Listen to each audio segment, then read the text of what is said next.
En la ya larga historia del boxeo mexicano, que de acuerdo con nuestras investigaciones data desde el año 1866, ha habido momentos de júbilo, como cuando sacaban en hombros del ring a los primeros ídolos del boxeo, que fueron Patricio Martínez Arredondo y Carlos Pavón, llamado el Sheik del barrio de San Miguel.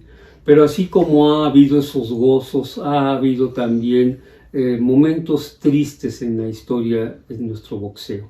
En esta oportunidad vamos a mostrar 3 de los más relevantes que marcaron nuestra historia deportiva. Noches tristes del boxeo mexicano. En la historia del boxeo mexicano ha habido muchas noches de gloria, pero también tristes momentos que marcaron nuestro deporte de los puños. El que más parece perdurar en la memoria de la afición mexicana se dio la noche del 6 de noviembre de 1957, cuando Raúl el Ratón Macías pierde ante el franco-argelino Alphonse Halimi la pelea que lo consagraría como campeón mundial absoluto de peso gallo. A esa derrota se le conoció como la noche triste del boxeo mexicano y se dijo que todo México lloró porque el Ratón Macías no pudo coronarse. Conviene recordar que el Ratón era reconocido como campeón mundial solo por la National Boxing Association, la NBA, con sede en Estados Unidos, en tanto que Alphonse Halimi lo era de la Asociación Europea de Boxeo. Por eso la pelea entre ambos sería por el Campeonato Mundial Unificado, avalado por esos dos organismos. Esa pelea se escuchó por radio y tuvo a todos metidos en sus casas, y hasta veladoras le prendieron al ratoncito. Pero se sabía que ya batallaba mucho para dar el límite de la división gallo, por lo que subió debilitado. El propio Macías reconocería con tristeza que no ganó esa pelea. 2 de los 3 jueces le dieron el triunfo a Halimi. 2 años antes, el 9 de marzo de 1955, enfrentó al tailandés Chamroen Songkhitrat y obtuvo el campeonato gallo reconocido por la NBA, y 3 meses después, sin estar en juego su título, sufrió fractura de mandíbula ante Billy Peacock, a quien antes ya había ganado, y perdió por nocaut esa pelea y su calidad de invicto. Después del gancho de izquierda a la mandíbula que le aplicó Billy Peacock, Macías decía de broma que vio como a 1000 y pico, y contra lo que se pensaba, a pesar de esa derrota, cientos de aficionados lo esperaban a su regreso en el aeropuerto de la Ciudad de México como prueba de la idolatría que le profesaban. Para muchos, como el historiador del boxeo Víctor Cota, al que aquí vemos en 2 momentos de su vida profesional, Macías fue el mayor ídolo del boxeo mexicano. Don Víctor le contó al de La Voz que cuando él era un joven reportero pudo constatar que la gente se quedó formada desde el día anterior ante la taquilla que se instaló en el Hotel Virreyes, frente al Salto del Agua, para obtener un boleto para la pelea Macías-Nat Brooks, que se llevó a cabo en la monumental Plaza México el 26 de septiembre de 1954. En esa función, que llevó a 55,000 aficionados a la Plaza México, el Ratón Macías le quitó el campeonato de Norteamérica a Brooks. Como muestra de la fidelidad que se tenía por el Ratón, escuchen ustedes la crónica que ofreció Antonio Andere desde su periódico La Afición. Más de 50,000 almas apretujadas en una Plaza México, que era por sí sola un espectáculo monstruoso, se deshicieron, se derritieron en entusiasmo y en locura por la portentosa exhibición que ofreció el Ratón Macías, y lo aclamaron como no se ha aclamado a nadie en México, A nadie, entiéndase bien. Después de esa pelea, el ratón tuvo que esperar casi 6 meses para enfrentar a Chamroen Songkhitrat y ganar el campeonato mundial reconocido por la NBA. Y después vendría la pelea unificatoria con Alphonse Halimi, con el triste resultado que ya hemos descrito, pero la idolatría por el ratón se mantuvo.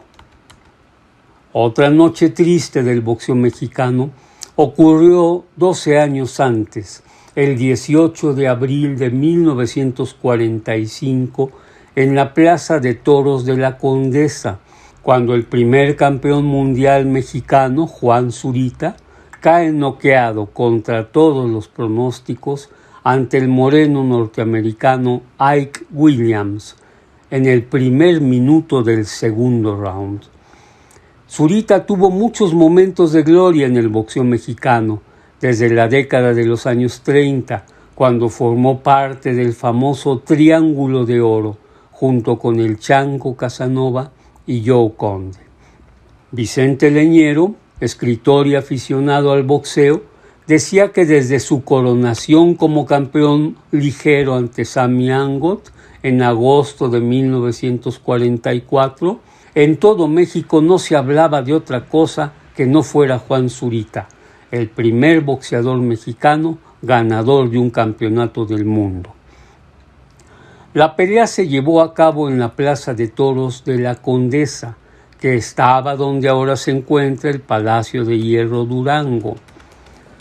Toño Andere narró que después de un primer round de estudio, el moreno Ike Williams salió para el segundo round como un bólido, y antes de que nuestro campeón lograra mover la cabeza o levantar la guardia, el alevoso retador alcanzó con un izquierdazo brutal la mandíbula del ídolo de todo México.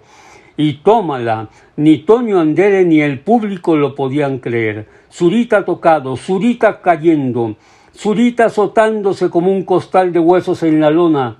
«¿Pero qué pasa? ¿Qué pasa?», se agitaba y gritaba Toño Andere.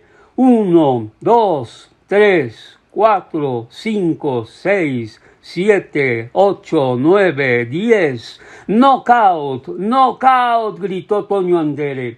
Knockout fulminante a los 20 segundos del segundo round. Juan Zurita noqueado, Juan Zurita, el ídolo de mi infancia, dice el escritor Leñero, asesinado en la lona, hundido en el agujero profundo de la derrota. Esa misma noche, Juan Zurita anunció su retiro del boxeo. Zurita vivió con tristeza el rechazo de su público. El público mismo que lo volvió ídolo, que lo aclamó y admiró durante años, hasta la noche del 18 de abril de 1945, en la Plaza de Toros La Condesa, la noche de la decepción, la noche del mal llamado Zuritazo, porque muchos creyeron que se dejó caer ante Williams. Pero Williams no era cualquier peleador. Mantuvo el título por 6 años hasta que lo pierde ante Jimmy Carter y luego cae ante el Tigre de Monterrey, Lauro Salas. En otro orden, pero no por ello menos triste, la madrugada del 12 de agosto de 1982 ocurrió, de acuerdo con el diario deportivo Esto, la tragedia más grande del boxeo mexicano. Con apenas 23 años de edad, el peleador de Santiago Tianguistenco, Estado de México, Salvador Sánchez, perdió la vida en un accidente automovilístico en su Porsche cuando estaba en el momento cúspide de su carrera profesional. Toda la afición mexicana tiene presente como uno de los hitos del boxeo mexicano su pelea contra el hablantín boricua Wilfredo Gómez, que se había convertido en el verdugo de los mexicanos y que había amenazado con acabar con Salvador en el 8º round, y efectivamente fue el asalto en el que terminó la pelea, pero con Wilfredo totalmente desfigurado del rostro y espectacularmente noqueado. Salvador le había callado la boca con su boxeo preciso y de gran categoría. Ha habido muchos otros momentos tristes en la historia del boxeo mexicano. Por ejemplo, y para finalizar, la noche triste de los aztequistas, que se dio en 1936, cuando Luis Villanueva, Kid Azteca, pierde ante el gran ídolo Rodolfo el Chango Casanova.